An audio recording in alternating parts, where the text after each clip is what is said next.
All right, we're live, and it's great to be with you today. And of course, I have Howard here with me, um, and I think you guys can see him, right? Say hi, Howard. Hi, Howard. How are you? Oh, that's right. Hi. It's good to be with you again this week. I do a couple of housekeeping things, and then we'll get on because we probably have a lot of information for you and a limited amount of time. So it's good to be here. We're here every Friday from noon to about 12:30. We usually try to bring in somebody who's going to give you some great information and help you be so much better at whatever it is you do for a living or for fun. So today we have one of the hottest subjects out there right now, and many of you have heard me talk about social media and that we're in such an infancy stage of social media that we're just getting started. What we're going to be able to do is amazing. And my guest today, Howard Yermish, is probably one of the leading edge people out there. So let's get started, and then we'll pick up with whatever we have at the end. So Howard, We'll give that a +1. there we go. Give it. I got my note cards just for you. For those people who may not know Howard, he's been at our boot camps. Actually, we did a hangout, I think, before the last boot camp. So he's been on this show. But tell people a little bit, give us, the quick profile and let people know who you are and what you do. Sure. I am a son of a sharecropper. No. I'm actually the son of a computer scientist, and I've been working on computers since I was 4 years old. Technology was never scary or weird, and so I've kind of focused my entire career on how to take technology, which is something that for many people is very foreign and distant, and how to actually make it relevant for your business. So what does that mean? That means any of these tools, whether it's social networks or web technologies or just straight computers, if it doesn't make sense to use in your business, then either you're not doing it right or you're not asking the right questions, or it doesn't make sense. So for me, I'm not a technology for technology's sake. I'm a technology because that's the best tool to do the job. And so that's how I like to frame things. So let's jump in. Enough about me. Let's talk about this. All right, let's go. And there's so much out there in the social network world today. And there's always some new stuff. I mean, I started playing with, I think, Mirrorcat the other day and some of the weird little platforms that are out there. And so how, we start, I guess, how do we know where to focus some of our efforts? Well, I use this term called getting socialicious. And that's I'm going to join every single social network that comes out. I'm going to spend all of my available time. I'm going to chat with my new online buddies. I'm going to have a lot of fun doing it and watch a lot of cat videos. And the reason that that's sort of there's a little bit of well, if I get on this network as soon as I possibly can while it's new, I might get an edge over my competition. But the thing that I think a lot of people forget is their most important asset is really the time that they have. That's the one thing they can't get back. So my goal really is to get you out of the socialicious mindset and get you in the focused time mindset. Because otherwise, you know what? Every single day there's new networks popping up. Some are really awesome. Some are very niche. Some of them are going to be extremely ephemeral. There's all different flavors of them. And if you don't focus time as the reason to do it and the reason to get it right, you're going to end up making a lot of mistakes. And understanding that just because you're trying to be mindful of your time doesn't mean that you don't experiment or that you don't try these things out. But you want to avoid that socialicious mindset that is, I have to get onto everything. I do love that term, though. That's great. Socialistic. All right. So we all start with the baseline, of course. Facebook, LinkedIn, Twitter. I mean, is that still the baseline? And is there anything we should do there to start with? Yeah, I would definitely say the major networks, your Facebook, Twitter, LinkedIn, just as you described, these are things that you should absolutely know that you're supposed to be doing. And the reason is the numbers are there, the math is there. At the same time, you might be wasting time on Facebook or wasting time on LinkedIn or wasting time on Twitter. Just because the network is a good baseline to go, your activity might be completely useless. So I try to teach people and talk to people about how to really evaluate what you're doing on those networks to make sure that it is worth it, and also how to really mine for good opportunities, things that you might be missing, or things that, ideas that you can borrow from your competition or other related businesses that work really well for you. And the thing to remember about this is sometimes people will say to me like, hey, I'm not a Facebook person. I'm not real comfortable with that. Or, you know what, I don't really get LinkedIn, or I have no idea what I'm supposed to be doing on Twitter. I don't know if I'm supposed to be telling people I'm looking for a parking space or having lunch, or like, what do I do with this? These networks are not about you. It is about your customers and your sales process. So if you don't like to use Facebook, or if you want to keep it, that's for my person, totally fine. Absolutely do that. That means you're going to have to learn how to use it for your business in a way that makes your business excel, and not, put cute cat pictures up there. Now, I put cute cat pictures up there because I believe that cute cat pictures do help my business, but that's a whole different thing. The idea is it's your customers that should be driving this, and your target audience and your sales process. These things all are what does it. So one of the things I really need to understand is which of these social media platforms my customers are on. Absolutely. So in order to make these decisions, I kind of, I leave people, or I present people with a whole lot of questions. So first question is really simple. It's a math question, which is how much of my target audience uses this network? So it's a demographics question. It's a size question. And that might seem obvious, or you might be guessing. So for example, if you know that over 100 million active users of LinkedIn are in the United States, and that's a very business-focused network.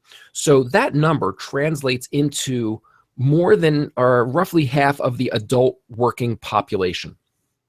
So chances are, if you have a service or a product that is a good business to business, or is a good tool that other businesses would buy, or people in a business mindset would buy, LinkedIn's a slam dunk. That's like at least 1 in 2 people are using LinkedIn. So your audience is there. Facebook's even bigger. It's got even a larger penetration than LinkedIn. Twitter, not as much in terms of active use and what's going on. So you might look at these different networks and say, I'm going to go all in on Facebook because of the math. I'm going to go also all in on LinkedIn because the math, and it is very business focused. But Twitter, I'm not sure about. So maybe I'll do something different with Twitter, where I won't put all my time into it, but I'll do a little bit of a different thing. The second big question, and this is one that a lot of people totally skip, and that is my product or my service a fit for this network? Now, how does that work? That means when I'm on, if I'm selling a service, and let's say you're a financial advisor, and you're trying to say, well, how am I going to use this on this network? You might find that certain compliance things, or certain things that your company prevents you from doing, make activity on that network very, very difficult. So now you're trying to engineer a social network plan, or a strategy, or the kinds of content you're going to create. And you realize that the natural fit of the network doesn't work with with what you're allowed to do, or what your marketing will work with, or how your product expresses itself online. So those are kind of the first 2 things. And there's a ton more questions. I'll give you sort of the highlights of some of these questions. Can I be innovative with my marketing in a way that network really encourages? Because sometimes you try to market on that network and it looks like you're doing spam. So there's a little bit of the, oh, well, I'm trying to shoehorn something that I'm using someplace else onto Facebook, or onto Twitter, or Instagram. And it doesn't really work well, but I'm trying to get it on there because I'm supposed to do something with this network. Another question I like to talk about is the network a new network or an old network? Because there are some advantages to jumping into a network early, but there's also advantages to jump to working with a network that is established and has a good, strong user base. So for example, a year ago, a little more than a year ago, an application called Meerkat came out. And it came out right around the same time as another application called Periscope. And Periscope was being bought by Twitter. Meerkat was its own thing. Meerkat came out and it was the darling. And all the social media experts were like, oh my God, live streaming, you got to jump on Meerkat. This is going to be awesome. You have to do it. Well, we're 1 year later and Meerkat is now pivoting because it doesn't work. They haven't been able to really sustain numbers for live streaming because Facebook has a live streaming product. Twitter's Periscope is a live streaming product. There are plenty of different live streaming products, and Meerkat was just, its trick was I could do it on my cell phone really quickly, but I still needed to rebuild a network and let everybody know. And the thing that killed Meerkat was they were originally integrated with Twitter, but because Twitter had a competitor, as soon as Twitter's competitor came out, they shut off Meerkat's access. So now you have this network that has great technology and was going to be, probably a really great thing, but they were dependent on a company that had a competitive product. And now Facebook beat them both with Facebook Live. It's now anybody can do Facebook Live. So why do I need Meerkat? Why do I need Periscope? Like, Facebook's got more people. There's a lot of those things where sometimes being first actually is a great place to experiment, but recognize that it may not be long-term strategy. So you might just try a few experiments and see what works. Another question that you really have to take into mind, and that's a little bit with that, the other side of that experimentation is this just a fun distraction for what I know to be good, solid marketing tactics? So don't get me wrong. I love playing with these networks. I love trying out new tech tools. This is fun, but I'm about as conservative as you can be in terms of what networks I actually advise clients to use, let alone ones that I use for myself for marketing. So for example, Snapchat. Very, very popular right now. Lots of news, lots of different things. Well, here's the problem with Snapchat. As a marketer, I cannot link to anything. That means that when someone views a snap that I've posted, they can't tap on anything and go to anything. So the whole concept of call to action is gone. So if you're doing marketing that doesn't require a call to action, then maybe Snapchat's a fit. But if you want to measure it with a call to action, you're going to have to hope that whatever you write on the screen, you can, finger write on the screen, or you can put little text on the screen, that someone's going to take that, copy it down, go to a browser or a mobile phone, put that information in. Otherwise, you can use it for branding and for fun and for giving people behind the scenes content or special messages. You can use Snapchat in really creative ways, but it's not going to be a great measure. It's not going to be measured well with call to action. So if your marketing depends on measuring call to action, Snapchat is not going to be a slam dunk for you. The last thing that I'll kind of leave you with these different assessment ways, because this is sort of like the big, of all the stuff I'm going to talk about today, this is the big question. So I'm spending some time on that. Is, can I buy my way in? Can I pay for advertising on the network? And there's a lot of people who look at online marketing as, I don't want to pay for it. I want to use these free networks and these free tools. But guess what? Buying your way in is sometimes an excellent way to get a good result. And here's part of the reason. For a lot of pay-per-click concepts, things like on Facebook or on Google or even on Instagram, which has good pay-per-click, you don't pay unless someone actually clicks on or goes to your link. So they'll show it to your target audience, but only if someone interacts with it do you pay. So if your experiment doesn't work, it'll be very cheap. You might spend $50 over the course of a week to get a few, to try some things with Facebook advertising. If it turns out it's working really well, you might spend $200 a day because it's getting you, 20 orders or 50 orders or whatever works based on what you're spending. So don't be afraid to pay for advertising on the network. And frankly, the sign of a good, mature network is one that is established enough to have an advertising product, because that means they've got an audience that's big. They've got a product that people are willing to pay for, not to mention a product that the users accept. So there's a little bit of the, if I can buy something on this network to promote my business, that's a good sign for me. And also you'll have measurement tools, because when someone clicks on a link, it'll tell you, you spent $50 on these ads, which turned into how many orders. You'll be able to measure your order intake and compare it to the number of clicks you got or interactions you got. So I'm going to kind of leave that as there's actually, I have a whole collection of these questions. There's tons of them. But those are some of the bigger ones that I wanted to mention today. Wow. And you've mentioned a lot of tools to us too. So, and I already, as a sales and marketing professional, I already have a whole box of stuff that I use outside of social media. So I guess when I'm building my strategy and my process, how does social media fit into that box? Absolutely. The big thing, and this is the part people miss, is they forget about their actual sales and marketing process. So if you have a sales cycle that is a long sales cycle, well, your marketing online with different social networks is going to act very differently than if you have a sales process that's a very short sales cycle. So you might need to say, you know what? The stuff I do online is about building expertise. I have a long sales process. It's not a quick call to action. So I need people to, and I'll tell you, for me, a lot of what I do is people will, I'll call it, tune in to something like this, or to a blog post that I've done, or to other webinars that I do. They're looking for information, and they might not be ready to buy, but they're building trust over time. So in that long sales process, what I find for my own sales is when I get to the point where someone says, I'm ready to buy, I generally, the client almost has to beg me for a proposal, because they're just like, please, please, please, we want to start this project as soon as possible. And I have to make sure that we're going to spec out the project the right way. So I rarely know that a person is about to buy something until they raise their hand and say, hey, Howard, I'm ready to buy something. How do we get started? And then we figure out what it is that they actually want to get. So I try to build a lot of expertise and sort of authority with the things that I do. That's very different than someone who sells a service that they can go online and buy right away and say, hey, this is my product. It's a $25 product. You don't market the same way. Now, just because we both use Facebook, we're not going to use it the same way. So sometimes you have to consider, am I doing list building? Am I trying to develop more people in my sphere of influence?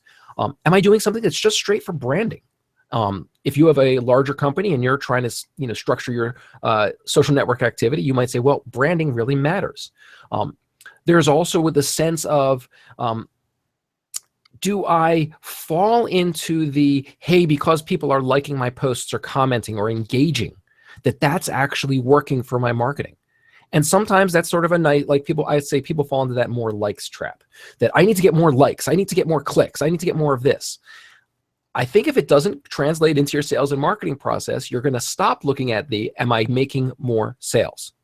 Because look, I know ways that people can get tons and tons of likes and tons of clicks. And then their customers aren't going to convert. Why? Because you didn't give them a reason to move forward in the sales process. You just gave them a reason to click on something. The reason why you see all that clickbait, all those articles that are like, 14 things that you should know about before you do X, Y, and Z, and one thing that will save your life. We're going to click on that. I got to save my life. But then when I read it and I realize that, oh, well, yeah, that's right. I need to drink water every day. That's going to save my life. All right. Well, is that going to make me buy your product? No, I'm going to feel cheated. So sometimes that clickbait response gets a social media marketer lots of, look at all the interactions we got, but gets the sales team at the end of the game going, we didn't get any new customers. We didn't make any new sales. So you really have to make sure your sales and marketing process is front and center in anything that you do on social networks. So, and that's very important. Great point there that you made, because I get so aggravated when here's 14 ways to do something. I click on it and they run me through this whole road of stuff. And I know many of you out there in the audience probably get the same thing. And I'm like, all I wanted was a list of 14 things. Can't you just give it to me? Yep. And so you have to watch what you do there. So, but I want to get to some of the other networks. One more question I want to ask you on the main guys. Mm-hmm. Okay. I guess the point is there any strategic things that I should be using each one of the three main guys for? Sure. Understand that in the main networks, there is no more first mover advantage. It's very hard to dominate. So if you're thinking, hey, we want to do something really awesome on Facebook, recognize that everybody is there. You're going to have a lot of competitors, and there's a good reason that you're going to have a lot of competitors. So if you do, I'll call them generic activities. Hey, I'm going to put my article up there. I'm going to repurpose some content. I'm going to share some links. There's lots of good examples, and it's very good bread and butter, and there's, different services or service providers to work with that. That's all fine, but you're not going to do anything really unique if you don't consider that, hey, Facebook is really good at certain kinds of things. And they have certain tools, whether it's an ad platform or their live platform or the way that content gets shared. If you're not being creative with your marketing and giving people a reason to interact with you, then just because you're on Facebook isn't going to really move the needle. It's almost like if you're not doing anything on Facebook, then you're definitely being very invisible. So Facebook is, it is the largest one that's out there. It is dominating things like crazy. You have to get over the fact that, yeah, I'm not going to be first mover. I'm not going to dominate, but I can be creative. Another strategy point, I talked about this a little bit earlier, and that's paying for advertising. Sometimes that's the way to get the process started, to simply say, I'm going to buy my way into this. Because look, if I said to you 20 years ago, hey, you want to advertise your event, well, the first thing that you would do is figure out what your ad budget was. And people just forget that on the internet, you still need an ad budget. And that doesn't necessarily mean that you have to pay for ads, but you do have to dedicate money and time and effort towards that advertising. You can't just say, all right, well, let me sprinkle a little social media on this and get there. So again, a creative use of the social networks, something that is unique to that network, and something that really shows your business in the best possible light and in a unique way, so that it's not just oh yeah, that's right, me too. Great. And you mentioned a great word there, which was that word budget. Yes. Well, I tell you, I always go back and forth with people, and it's like, how much money do you want to allocate to this to make it, to how much do you want to budget to make it work? So we've talked a lot about those main networks, but let's talk a few minutes, because you have great background here and you understand a lot of what's going on with other stuff. So what are some of those other networks maybe that we should be looking at other than the three big guys? Well, for many, many years, and actually back in when I first started doing this, there was a phrase that kept getting bandied about, which was called content is king. And if you haven't ever heard the phrase content is king, you've probably not been doing any marketing in the last 20 years. But the thing that has changed over the last 2 or 3 years isn't that content isn't king anymore. It's just that now you have to add video content is king. So there are a lot of companies that really haven't embraced YouTube and haven't embraced a video platform. Well, in 2014, I was telling people, you really should start doing this. This is very important. In 2015, I was saying, if YouTube isn't part of what you're doing on a regular basis, you're going to find yourself in a hole at some point. Well, it's 2016, so YouTube should be in the main mix with Facebook, with LinkedIn. YouTube's a very, very important thing. Now, you might not use YouTube as an ad platform, as a way to generate revenue on it, but as a way to create video content that is easy to share, that works on so many different people's platforms. It works on mobile. You don't have to do any heavy lifting of that. YouTube is a great, great tool to use, and I highly recommend every business start figuring out how to get video into the mix. So definitely YouTube. Instagram is taking off like wildfire. It is growing like crazy. It's a very simple network to do. It's basically you put up a picture and a caption, and that's pretty much it. The downside of Instagram is there's no links you can click on except for the link in your bio. So if you're on Instagram and you see things like, hey, to learn more about this, go click in the link on our bio. It's almost a call to action. It's not quite a call to action. And there are people who will change the link in their bio constantly, because they're always putting up new offers and they want to send people to different places. But Instagram is growing like crazy. Reddit is one of those networks that's been around for over a decade. And it still looks like it was designed back in 2004. It's not the prettiest network, but it has an amazing audience. not the largest audience, but it's this amazingly wonderful and hard to kind of stomach audience sometimes because it's so I don't want to call it violent. That's not the right term. Vehement in their beliefs, which means they might, ask you like crazy. It can be a very scary network to dive into because you might find yourself in shark-infested waters. But it is growing and as popular as ever. Pinterest is very similar to Reddit, except it's beautiful. So it's almost like if you consider that Reddit is kind of the male place to do link collecting. Pinterest is the more feminine way to do link collecting because it really is a much nicer experience. But Pinterest is also a great network to pay attention to. As I had mentioned earlier, Snapchat. This product is getting a lot of press attention. It's getting a lot of use. They're innovating their product. They're coming up with new ways that people can buy advertisement. And they're not ads like we interrupt this message for someone else's message. They're things like we're going to give you a geolocated filter, which means on any video that someone makes, they can put your brand on their video. So they sort of they'll send a message to their friends saying like, hey, look, I'm at this pizza place, because the pizza place bought a filter that anybody who's near their pizza place can use that filter on Snapchat. So it's branding. Well, that's a really interesting advertising product. We'll see how that works. But it's a very, very interesting network. Google Plus. This is one which I'm going to tell you the other way. Google is literally dismantling its Google Plus product. They are taking photos out. The communities are changing. There's all kinds of stuff. And so if you're trying to decide, should I start with Google Plus? My answer to that would be, several years ago when it first came out, I was hedging my bets with my clients saying, you know what?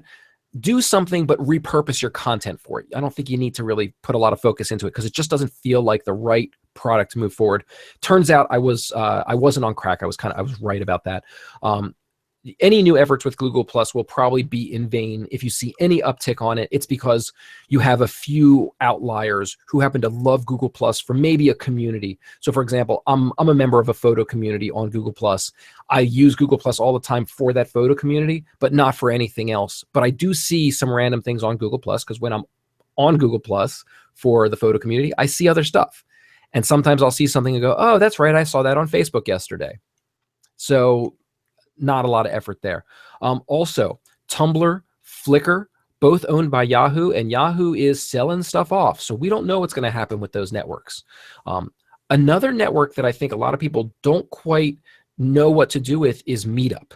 Meetup is for events. So if your business holds events, participates in events, does different things, Meetup is it's a great community. And you might find, hey, there's this meetup group that has 1,800 people in our area. They're holding regular events. So why don't I participate in those events as a marketer? Like I'll just go to the events. And then eventually, if it turns out that those events are very popular, maybe I'll sponsor those events. So use the network, not necessarily to say, hey, I need to buy ads on Meetup, but as a way to find your audience. Hey, these are like-minded people. They're interested in the products that I sell, and they're talking about it all over here. So Meetup can be a very interesting platform that way. And that's sort of the, there's other ones, but those are some of the highlights that I wanted to talk about today. Right. Wow. I guess everyone out there now has plenty to play with. Work with, right? All right. Howard's been a great guest today. We're just about out of time. I wanted to do a couple of housekeeping things. One of the things that Howard supplies that's just a great product for all of you out there is I would consider it one of the best LinkedIn tools available on the market today. So we wanted to, as part of today's hangout, give you a special. And I'm going to put it up here. I think I am anyway. Yes, I'm going to put it up here. We got a great, Howard's been courteous and really nice to us today to give us a special on that tool. So let's see if I can get it up here or not. Wow. Hang on a second. I might be able to try this. I'm going to put here. Use the Is that? Ah, I got it. There we go. Yeah. There it is. There it is. Okay, so just in case, this is a great tool. If you don't already have it, I know a lot of people already have it, but it's evolving consistently, and we're going to give you 197 off of the product today. So for only 700, if you're going to use LinkedIn, and if you've decided this is one of the core tools that we want to use, you've got to get this product. And that's the special coupon code there that you need, Coach Manny 4. We'll get you the 197 off the product. So it's only $700. That's the link there. And I will say that is a special link. That's one that if you go to the homepage of my site, it'll take you someplace else. It'll put you into the standard price, and you'll see the $897. You have to go into this specific link. So you have to either click on the link in the chat box, type that in. That is special. The only way that I can do these discounts is this way. I have to kind of do something kind of special for that. Yeah. So we'll leave that up there. We'll also get back with you and probably put that in the email that we send out afterwards. So that's there. This is a great product. I also want to put up there some contact stuff here on Howard, so that you know how to get hold of him. I think we probably already have some of that on the screen. Yep, I've got my little Twitter handle and my website down there. So okay, do you want us to share anything else? That's enough, or that does it? Okay, great. So that's kind of. You have any final comments for the audience out there? I would guess the last thing that I would recommend to people is there are some niche and specialty networks, and these are ones that don't have a huge audience, but they are very specific. So, for example, if you are someone who does things around homes, like home design, there's a network called Houzz, HOUZZ.com. It is a network that is all about ideas for your house, home restoration. So there are lots of interior designers, home builders, remodelers that have figured out that if they are active on Houzz, they can get to people who are interested in these products. So there's also there's two networks. One's called Dogster and the other's called Catster. If you're in pet products and things related to pets, these are two social networks that are specific for people who love their dogs, who love their cats. So those are places that you might say, well, it's not big like Facebook, but my audience is there. And if you're into knitting, there's another one called Ravelry, which is a knitting-inspired social network. Now, I'm not into knitting at all, but here's a network that in order to be part of that community, you have to sign up. They'll kick you out in a heartbeat. It is absolutely designed for people who love knitting. So if you have products that relate to knitting, there's your audience. If you show up and you try to market to them, they're going to be mad. But if you're part of the community and you say, hey, look, these are products that I sell, give them a try. We'd love to help you out. And then you buy advertising on their network, the community will hug you and love you. So recognize that not everything has to be as large as Facebook to be worth your time. You just have to remember my audience, my sales process, and how do I work in this network? So, don't always look for Snapchat as the answer. Look for that niche that might be perfect for your sales process. Great. And it's been great to have you. Now, if all that's still not enough, there are some tools out there that you can build your own social network in. Absolutely. Right? Absolutely. So if you're not satisfied, go out there and do your own thing. I want to thank Howard for being with us today. I want to thank all my guests out there. And we will see you next week again, and get that social media thing working this week. This is Coach Manny saying thanks for being with us. We'll see you next week.